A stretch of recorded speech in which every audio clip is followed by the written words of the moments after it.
Assalamualaikum warahmatullahi wabarakatuh. Ya, alhamdulillah kita bisa bertemu lagi ya dengan saya Imam Syarah Rizky. Masih tentang kisah Abu Nawas lagi ya. Barangkali besok ada yang mau request mau kisah apa ya, silahkan dicantumkan di kolom komentar.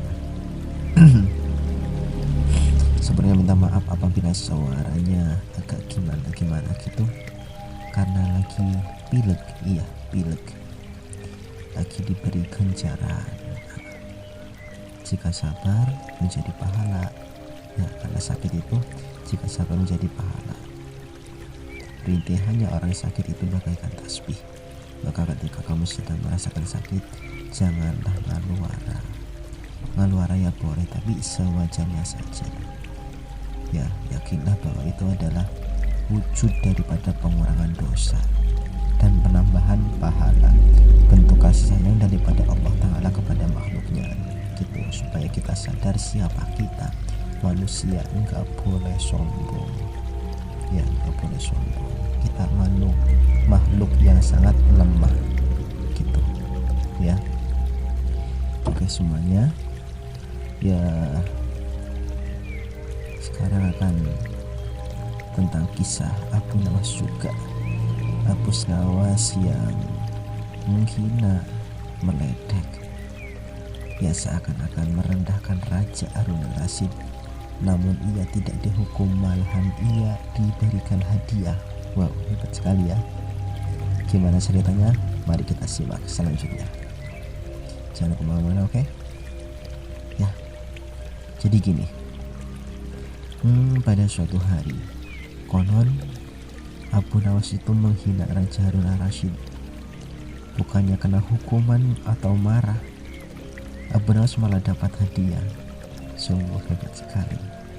Alkisah, suatu ketika Raja Harun al-Rasyid dalam sebuah perjalanan. Dalam perjalanan tersebut, sang raja merasakan sakit perut dan ingin membuang hajat. Ya biasa manusia segitu ya, mungkin setelah makan terlalu banyak sambal gitu deh atau makan seblak hingga level berapa itu lomboknya, aduh jangan ya. Pada masa itu belum dikenal tempat buang hajat seperti toilet atau WC, itu belum ada, masih alami sekali ya. Biasanya ya di sungai-sungai atau di apa. Kamu juga mungkin mengalami berak buang air besar di atas kolam ya, dimana kolam itu diingunin, dipelihara ikan lele ya. Kamu jadi setiap pagi-pagi memberi makan ikan lele dengan mantan makananmu sendiri, yaitu berupa tai. Ya tai kan mantan makanan yang udah masuk, sebelum jadi tai kan jadi makanan dulu, masuk ke mulut, terus diolah dan dikeluarkan menjadi tai ya. Ampas-ampasnya yang gak berguna itu ya, menjadikan peses. Jadi pada masa itu belum dikenal namanya toilet, WC dan lain sebagainya ya. Terus Raja Harun al-Rasyid memerintahkan prajuritnya untuk menghantarkan dirinya ke sungai untuk buang hajat ya. Sampai di sungai, sang raja akhirnya buang hajat di tengah air yang mengalir deras. Pada waktu yang bersamaan, masyarakat sudah paham bahwa sangat dilarang keras buang hajat di bagian hulu sungai tersebut. Dikhawatirkan kotoran akan mengalir ke arah raja atau bahkan mengenainya ya. Bagi yang melanggar, pastinya akan mendapatkan hukuman berat dari sang raja. Namun Abu Nawas tak merisaukan kebiasaan tersebut. Dengan santai Abu Nawas buang hajat di hulu sungai di mana raja juga sedang membuang hajat. Kotoran Abu Nawas akhirnya mengalir ke hilir dan mengenai sang raja. Raja pun kaget bukan kepalang dan naik pitam. Raja kemudian meminta prajurit menyusuri pantai dan menangkap orang yang buang hajat di depannya. "Wahai prajurit, kemari," bagaimana Paduka? Coba engkau mencari siapa orang yang buang hajat di hulu sana. Berani-beraninya dia buang hajat di hulu. Ini tainya ini yang kemambang kambul-kambul warna kuning mengenai aku. Tangkap dia, tangkap. Siapa Paduka? Ya, prajurit langsung bergegas langsung mencari siapa orang yang berak BAB di hulu sungai situ. Ya, tak butuh waktu lama. Prajurit akhirnya menangkap Abu Nawas yang sedang santai buang hajat.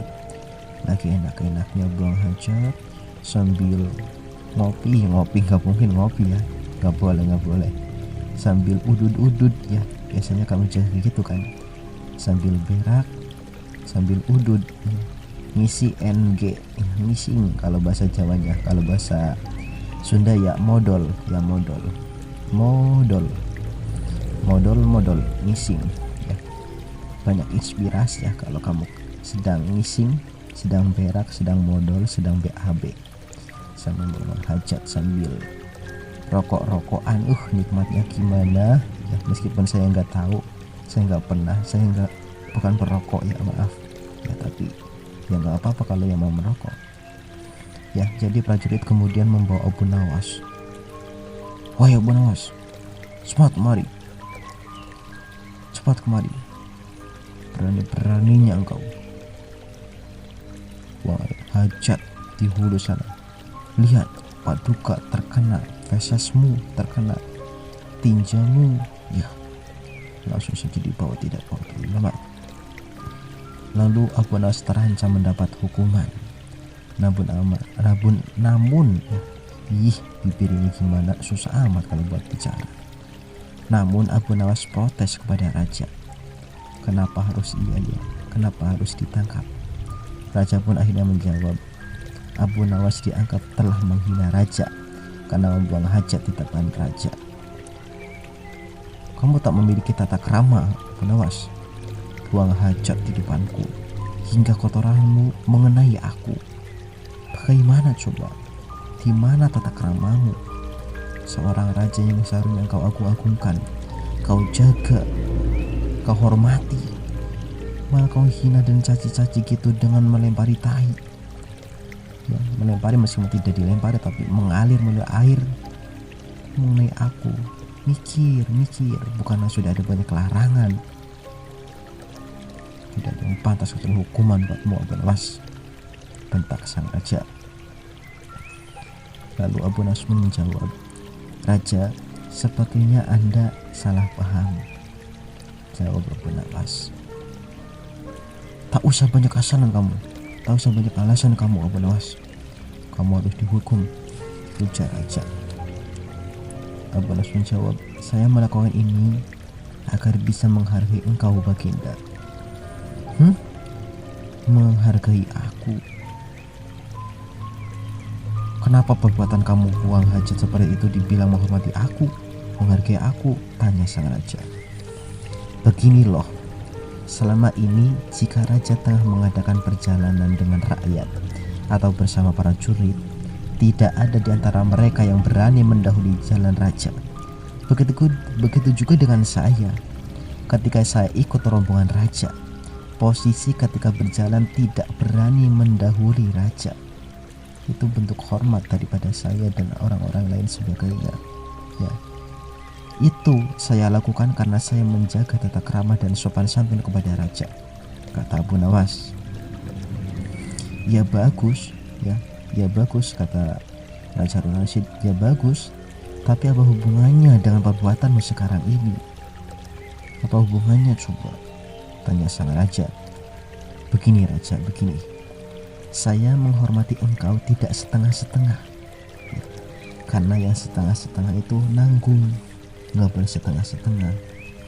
Kalau iya ya iya, kalau enggak ya enggak boleh. Jadi gitu ya, jangan setengah-setengah.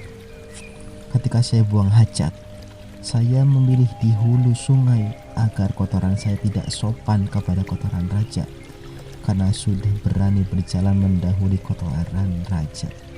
Ini semua saya lakukan demi tata krama saya kepada kotoran raja. Jelas Abu Nawas mendengar penjelasan Abu Nawas. Raja pun tersenyum. Walah Abu Nawas, Abu Nawas. Ih kamu ya, ya udahlah, gak apa-apa lah. Katanya itu menghargai, menghormati. Ya tapi ya kalau dipikir-pikir ya, iya sih ya. Gitu ya. Jadi bahkan tainya juga nggak mau mendahului tainya raja itu ya. Saking hormatnya, keren ya, keren, bagus lah. Dan akhirnya raja pun tidak jadi marah atau menghukum Abu Nawas, tetapi Abu Nawas malah diberi hadiah karena alasannya masuk akal. Abu Nawas, jos kamu lah ya. Ya, jadi gitu ceritanya gitu. Ya gitu. Semoga bermanfaat ya. Semoga bermanfaat, bisa menjadikan kita lebih baik lagi daripada hari sebelumnya ya, supaya kita juga selalu dalam hidup menggunakan tata krama. Jadilah manusia yang beradab. Jika kamu bukan manusia yang beradab, berarti kamu adalah manusia yang biadab gitu. Jangan jadi manusia biadab, jadilah manusia yang beradab, yang bertata krama gitu ya. Semoga bermanfaat.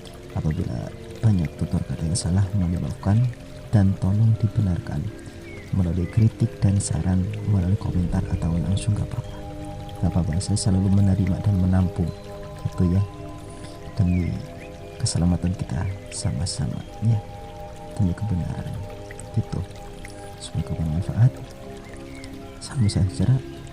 Wassalamualaikum warahmatullahi wabarakatuh.